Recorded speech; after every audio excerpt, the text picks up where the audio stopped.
ஒரு சினிமாவில் இவ்வளோ ஹானஸ்ட்டாக இருக்கக்கூடிய வெகு சிலரில் விஜயகாந்த் அவர்கள்.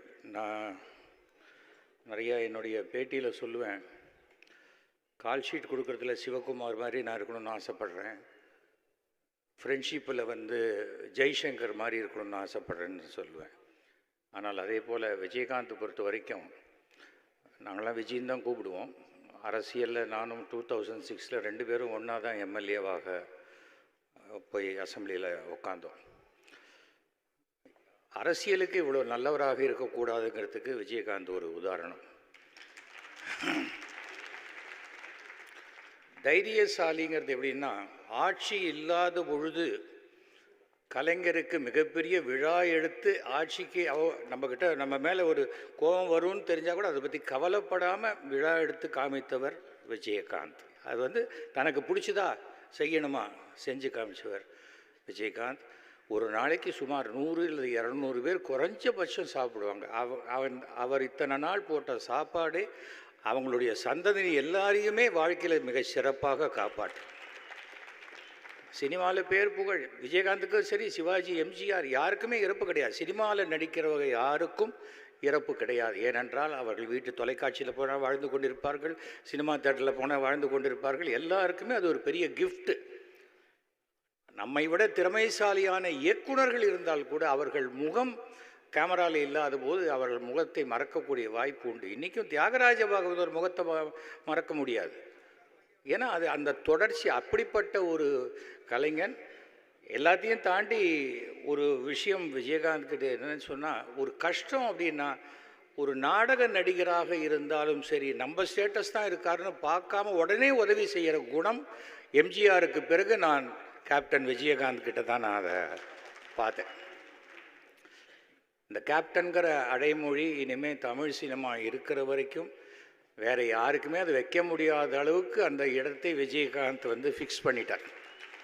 ஏன்னா அந்த ரசிகர் மன்றம் மாறும்பொழுது அந்த அடைமொழியோடு சேர்த்து மாறிக்கிட்டே வரும், ஜென்ரேஷன் மாறும்போது. ஆனால் விஜயகாந்துக்கு அப்படி அல்ல. அவர் தன்னுடைய அது ஃபைட்டு பண்ணணுன்னா அவருக்கு ஷோல்டர் இறங்கிடும். அந்த ஷோல்டரை அப்படி திருப்பி பண்ணிக்கிட்டு பண்ணும்போது அதனால் அட்ஜஸ்ட் பண்ணி காலாலேயே கிக் பண்ணுற விஷயத்தை எடுத்துகிட்டு அது பாட்டுக்கு பண்ண ஆரம்பிச்சவர் அவர்.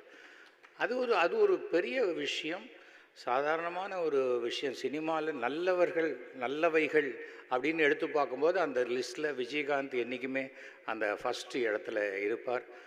இன்றைக்கி நடிகர் சங்கம் சிறப்பாக இயங்கிக் கொண்டிருக்கின்றன. இந்த நடிகர் சங்கத்தினுடைய கடனை அடைத்தவர் விஜயகாந்த் அவர்கள் தான். ஃபஸ்ட்டு கேப்டன் விஜயகாந்த் அவர்.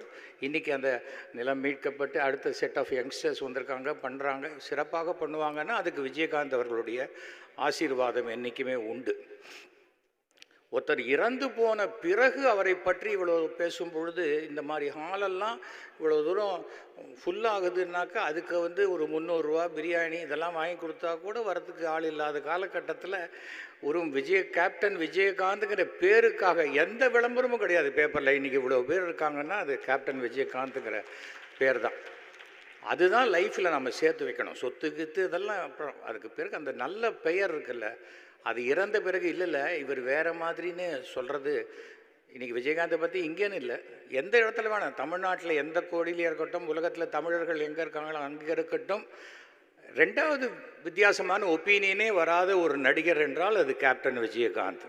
நல்லவர்ப்பா அவர், என்னப்பா நல்லவர்ப்பா, அவ்வளோ நல்லவர்ப்பா அப்படி என்று அன்றைக்கி அந்த வந்த கூட்டமெல்லாம் சாதாரணமான கூட்டம் இல்லை. அந்த கூட்டத்தினுடைய அந்த ஒரு வேதனை இதெல்லாம் இன்றைக்கி நடிகர் சங்கம் இவ்வளவு சிறப்பாக இந்த நினைவஞ்சலி பண்ணியிருக்காங்க. இந்த நினைவஞ்சலி முழுக்க எல்லாரும் பேசணும்னு ஆரம்பித்தா இதுவே 1 வருஷம் போகும் போல் இருக்குது.